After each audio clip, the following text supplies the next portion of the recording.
How's it going, everyone? It's Gadgetsboy. Welcome to another video.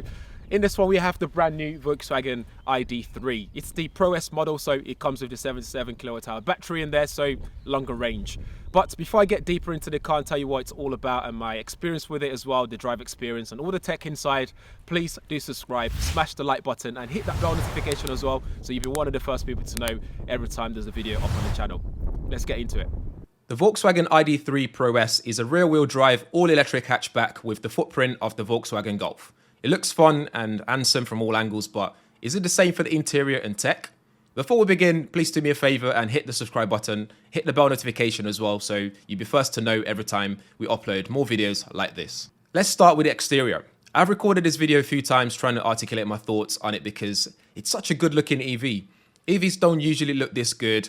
Either they have that all-electric look, they have all that blue hints here and there, or green, whatever color they decide to go for, and they usually look like you're living on a budget, and you get those ugly alloys to match as well. But this one is a different story. The side view makes it look like a fancy pair of trainers that you can't wait to put on.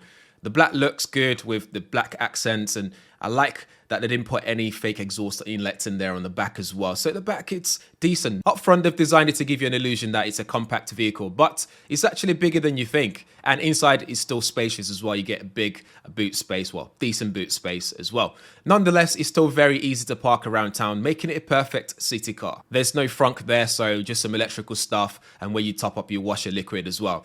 The headlights are smart too with IQ lights, meaning not only can other road users see you without blinding them, you also get to see corners very well and the road ahead of you very clearly when it's dark. The ID.3 is sitting on 20-inch alloys, and I like the alloys too. They add to its character, gives it a slightly more pronounced look while still looking fun. It actually turned heads more than when I had the e-tron or the Tesla. On the inside is where all the tech that you would interact with are. But before we dive in deep, let's get two things out the way. The gear shifter placement behind the steering, I'm not a fan. It took some getting used to, as I'm used to having it down by the center console. And secondly, the seats. The seats is where you start to see where Volkswagen has compromised a little. You go from having a premium looking exterior to a cheap interior with those seats that just don't look right. And then you start to notice the plasticky bits on the door cards and where kids will go in and out of the car and they'll start scratching up the car with their shoes, and then you see all the glossy bits as well. Anyway, rant over. The ID.3 offers a lot inside. You have two USB-C ports at the back, plenty of headroom and knee room. You even have cup holders revealed when you lower the armrest at the back. The boot space is decent too, with 385 litres of boot space, and you even get the raised inlet in case you don't need all the space at once. And up front, there's plenty of room too. You have space for two cup holders, a wireless charging area for your phone, two USB-C ports, and more space to dump your things and free your pocket. Both the front passenger and the driver also get some comfort perks too, like the armrests that are very good to your elbow on a long journey. I have a bony elbow, so it works a treat.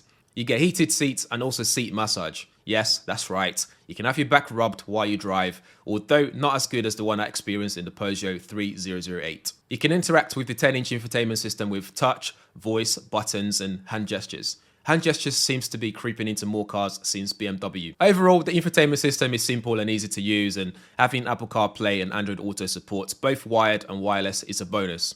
Having ID light interaction when you use voice, for example, is also cool.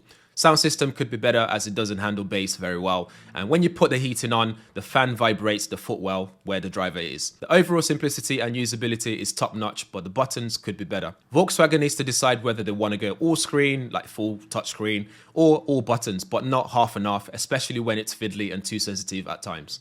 The instrument cluster is minimal without distracting the driver. The head-up display is perfect, with the addition of AR also welcomed. The ID.3 is not only sustainable when it comes to being electric, it also has Car2X, which hopefully in the future will reduce traffic and help manage traffic better by communicating with other and more vehicles on the road. Performance-wise, the Pro S trim gives you 77 kilowatt hour battery. It's built on the new MEB platform, which means you can pick different battery sizes too.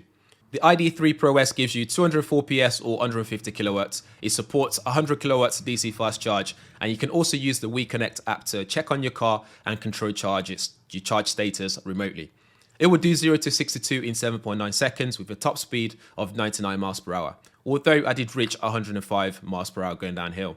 Volkswagen says it will do a combined range of 336 miles, WLTP that is, depending on the things like weather and other things that you might do in the car. I was able to charge to 100%, which gave me 288 miles in comparison to what was quoted.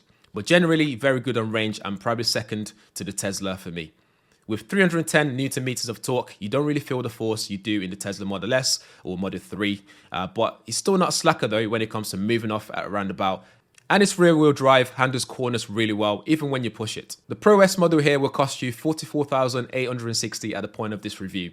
And to add that energy efficient heat pump, you also have to pay extra for that as well. On the outside, the ID.3 looks fun. It looks like a fun car to drive, right? It's even got the foot pedal with a play and pause logo on them, which is something that's quite peculiar. It's not something that you see inside many cars today. You just get your foot pedal and you get in. It's either got a rubber covering on it or you just got bare metal on it, depending on what car you're driving. But this one has this play pause button, which looks interesting. That aside though, the car is actually lovely to drive. It's very comfortable. This, you know, you don't really feel all the road speed bumps and all that stuff. You don't really feel it, but you still feel connected to the road in terms of the way it just grips the corners, and it just feels well planted. Even for an electric car, it feels really good. This is a rear wheel drive, so again, when you're going right roundabouts, you actually feel that in action. It just grips it very well. It feels nice. It fills you with confidence, which I really like. In terms of road noise though, you get that loud road noise. It's not the quietest of all cars, but as it's an electric car, there's no engine noise. You get to hear that more than you would. But Volkswagen hasn't done a lot in terms of acoustics inside of the car and making it as quiet as it can be, maybe by reinforcing the windows, for example, or the windscreen. They haven't done that at all. The ID.3 would do 0 to 62 in 7.9 seconds. I haven't put that to test. In the real world though, in terms of speed and, you know, moving off the line at roundabouts and stuff, it works really well. It's responsive. And also top speed is 99 miles per hour. So if you're going to be taking this on the motorway, you don't want to be sitting on that fast lane for too long, because you will get bullied outside of the way. But it's still not one to shy away when it comes to the action. When it comes to range, I managed to charge this up to give me 288 miles. That's on 100% in terms of battery level.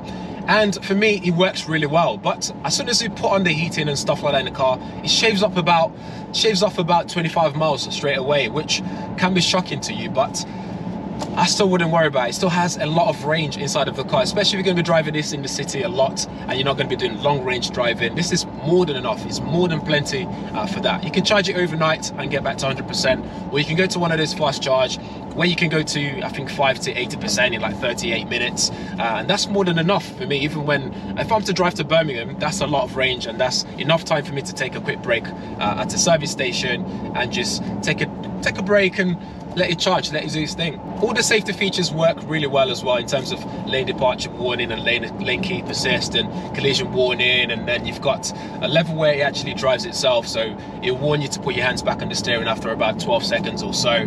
So you got all those extra function there to help you drive as safe as possible and still feel comfortable. And those lane keep assist stuff doesn't just yank the steering as soon as you're going over. It's very subtle. In fact, if I just see it go in action now, it's just nice and subtle. It doesn't pull it over, pull me back over straight away, and then the AR feature just pops up on my head-up display, showing me that I'm going off track. I need to get back in the middle of the white lines. Overall, inside of the car, it feels very roomy, very spacious. It's comfortable to drive. It fills you with confidence when it comes to cornering, driving on straight road, driving on the motorway as well. It's got a great amount of range on there for my liking as well. And this will cost you just over £44,000 with all the extras. You have to pay extra though for the heat pump, which is probably why every time I put that heating on, it's draining my battery straight away. Also, the other day I had a passenger in the back who had a backpack, and they left the backpack on one side of the seat, and the car was going off telling me there's someone sitting there. Even when they moved the backpack off the seat, it was still going off telling me there's someone sitting there, but there's no one sitting there. I don't know if that's an issue or not, but that's something Volkswagen should probably check out. And that's it for the Volkswagen ID.3 review, guys. Let me know what you think in the comments below. If you have any questions, drop them there as well. But as always, please do subscribe, smash the like button, and hit that bell notification as well, so you'll be one of the first people to know every time I have a new video up on the channel. Thanks for watching. Catch you in the next one.